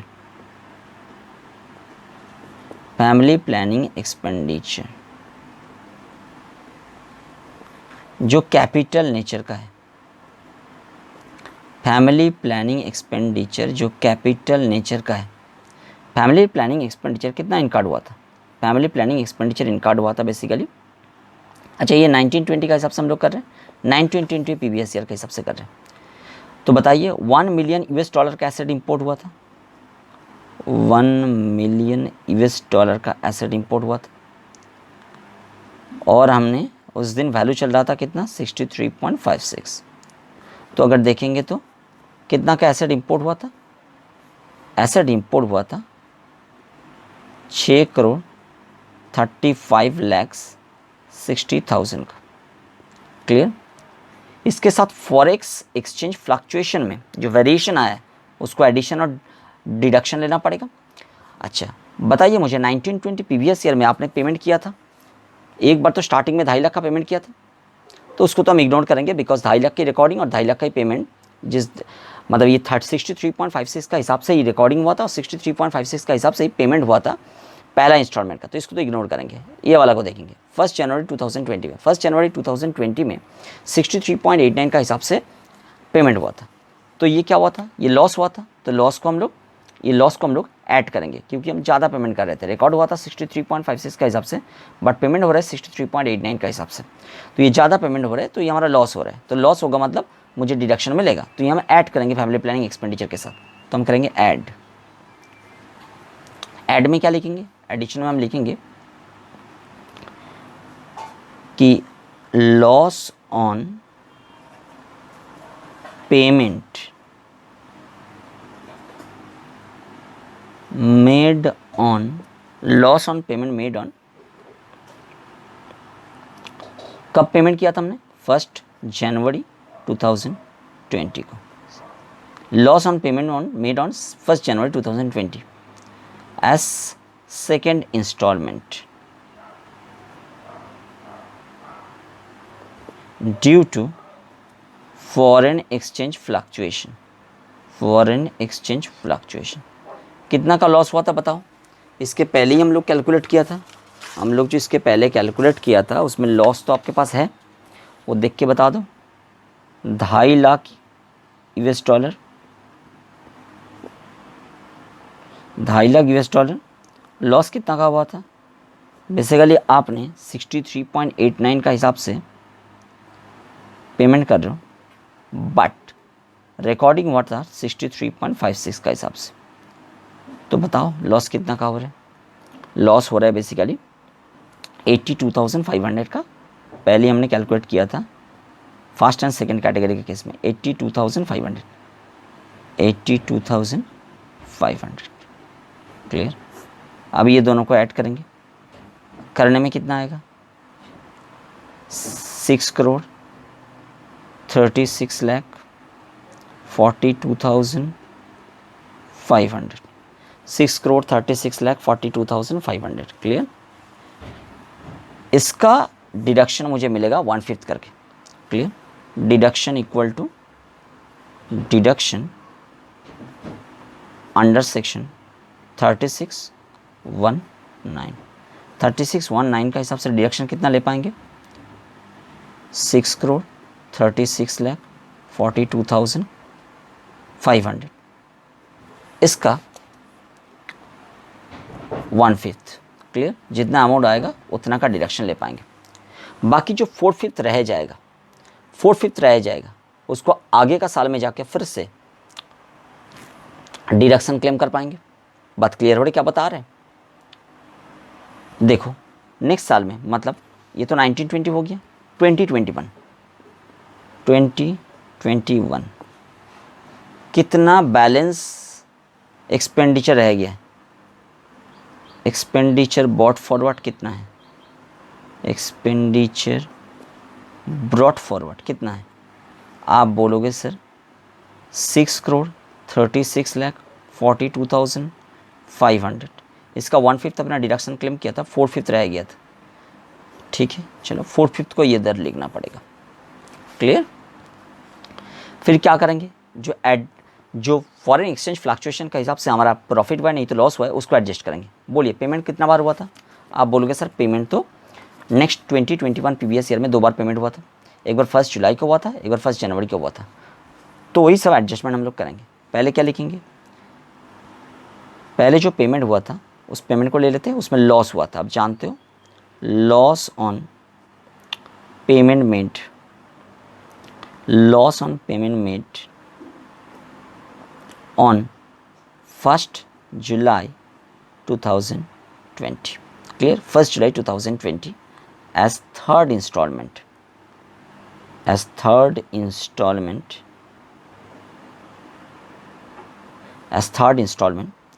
due to foreign exchange fluctuation। Clear. क्या लिखेंगे बताओ, इधर लिखेंगे हम 2.5 lakh US dollar, 2.5 lakh US dollar multiplied by payment कितना किया है आपने, पेमेंट कितना का किया है आपने, तो पेमेंट किया 64.01 का हिसाब से। देखो उदाहरण में, बट 64.01 का हिसाब से आपने पेमेंट किया, बट रिकॉर्डिंग हुआ था 63.56 का हिसाब से। क्लियर। तो ये वाला अमाउंट एडिशन होगा। ये वाला अमाउंट कितना है, ये फिगर कितना है, आपने पहले ही कैलकुलेट किया था 1,12,500। क्लियर। 1,12,500। अच्छा, फिर एक बार पेमेंट किया, फोर्थ इंस्टॉलमेंट में क्या हुआ है, प्रॉफिट हुआ है। प्रॉफिट ऑन, लिखते हैं profit on payment made, profit on payment made on 1st January 2021 as fourth installment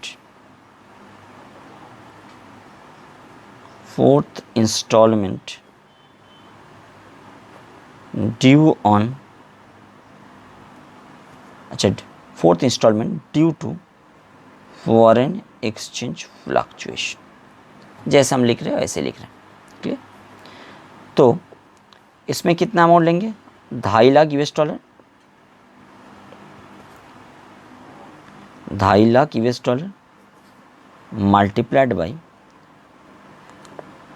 आप पेमेंट कर रहे हो, आपने पेमेंट रिकॉर्ड किया था लाइबिलिटी 63.56 का हिसाब से, बट पेमेंट हो रहा है 63.15 का हिसाब से फोर्थ इंस्टॉलमेंट में, उदाहरण में ही लिया था। अच्छा, इसका कितना आ रहे थे, ये आ रहे थे 1,02,500, तो ये लेस होगा। तो ये फोर्थ फिफ्थ अमाउंट के साथ ये सब करने के बाद जो भी फिगर आएगा, इस फिगर का हम क्या करेंगे, इस फिगर का हम क्या लेंगे। देखो, पहले में हम लोग क्या किया था, 1/5 का डिडक्शन क्लेम किया था, 1/5 डिडक्शन क्लेम किया था। 1/5 करके हर साल लेना चाहिए, हाँ, बट ये जो एडिशन डिलीशन ये सब ले रहे, इसलिए हम क्या करेंगे, 1/5 हो गया, और कितना साल बच गया,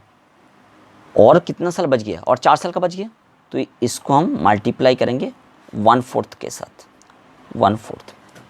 फिर जो बच जाएगा वो 3/4 बच जाएगा, 1/4 ले लिया तो 3/4 बच जाएगा। वो 3/4 के साथ अगर कोई पेमेंट होता तो पेमेंट को एडजस्टमेंट करते हैं। पेमेंट तो यहाँ खत्म हो गया, 4 इंस्टॉलमेंट में 4 इंस्टॉलमेंट खत्म हो गया। अगर 6 इंस्टॉलमेंट 7 इंस्टॉलमेंट होता तो आगे का इंस्टॉलमेंट को वो 3/4 वाला अमाउंट के साथ एडजस्ट करते, और फिर जाके जो एक्चुअल में अमाउंट डेराइव्ड होते उसको हम क्या करते, उसको हम 1/3 के साथ मल्टीप्लाई करते, 1/3 के साथ मल्टीप्लाई करते, और 1/3 के साथ मल्टीप्लाई करने के बाद जो बच जाता, फिर वहाँ पे 2/3 बच जाता, आगे का साल में फॉरवर्ड हो जाता 2/3, फिर 2/3 के साथ एडजस्टमेंट होता, ऐसे करके करके चलता, और लास्ट साल में जो बच जाता वो पूरा का पूरा डिडक्शन ले लेता 5th ईयर में जाके। बात क्लियर हो रहा है थोड़ा, यहाँ पे क्या बता रहे, ये होगी आपका थर्ड कैटेगरी होगी।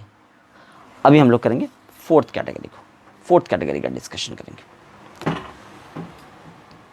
अभी हम लोग फोर्थ कैटेगरी का डिस्कशन करेंगे, और फोर्थ कैटेगरी का डिस्कशन में आप खुद ही समझ पाओगे, मुझे इसको अलग से करके आपको दिखाने का जरूरत नहीं पड़ेगा। फोर्थ कैटेगरी का डिस्कशन क्या था, cost of acquisition of a capital asset not being a capital asset refer to in section 50 for the purpose of section 48। Section 48 में हम लोग कैपिटल गेन का कैलकुलेशन करते हैं। कैपिटल गेन का कैलकुलेशन में फुल वैल्यू ऑफ कंसिडरेशन से हम कॉस्ट ऑफ एक्विजिशन को लेस करते हैं, और फुल वैल्यू ऑफ कंसिडरेशन से जब कॉस्ट ऑफ एक्विजिशन को हम लेस करते हैं, कॉस्ट ऑफ एक्विजिशन हम लोगों को कैलकुलेट करना पड़ता है। कॉस्ट ऑफ एक्विजिशन के साथ ही लाइबिलिटी का एडजस्टमेंट करना पड़ेगा। देखिए, हम उदाहरण में बता रहे हैं आपको, ये जो उदाहरण था विदेश लिमिटेड का उदाहरण था। विदेश लिमिटेड का उदाहरण में विदेश लिमिटेड ने क्या किया था, एसेट को एक्वायर्ड किया था। मान लेते ये डेप्रिसिएबल एसेट नहीं है, क्योंकि यहाँ पे लिखा है, ये जो फोर्थ कैटेगरी आप पढ़ रहे थे, फोर्थ कैटेगरी में क्या लिखा था, other than asset refer to in section 50। Section 50 basically depreciable asset के बारे में बात करता है, तो डेप्रिसिएबल एसेट को छोड़ के यहाँ पे बात हो रहा है। तो मान लीजिए विदेश लिमिटेड ने जो एसेट एक्वायर्ड किया था वो डेप्रिसिएबल एसेट नहीं है, वो अगर डेप्रिसिएबल एसेट नहीं है तो नॉन डेप्रिसिएबल एसेट होगा। नॉन डेप्रिसिएबल एसेट विदेश लिमिटेड बाद में जाके जब बेचेगा, नॉन डेप्रिसिएबल एसेट बेचने में कैपिटल गेन का कैलकुलेशन जब आएगा, फुल वैल्यू ऑफ कंसिडरेशन, मतलब एसेट को बेच के जो मिलेगा वो होगा फुल वैल्यू ऑफ कंसिडरेशन। तो फुल वैल्यू ऑफ कंसिडरेशन सब लेस करेंगे cost of acquisition. Cost of acquisition कितना मानोगे आप बोलोगे सर हमने तो कैलकुलेट करके रखा था, पहले ही हमने कैलकुलेट किया था। कॉस्ट ऑफ एक्विजिशन का मतलब क्या लेंगे, बताओ, कॉस्ट ऑफ एक्विजिशन का मतलब आप क्या लेना चाहते हो।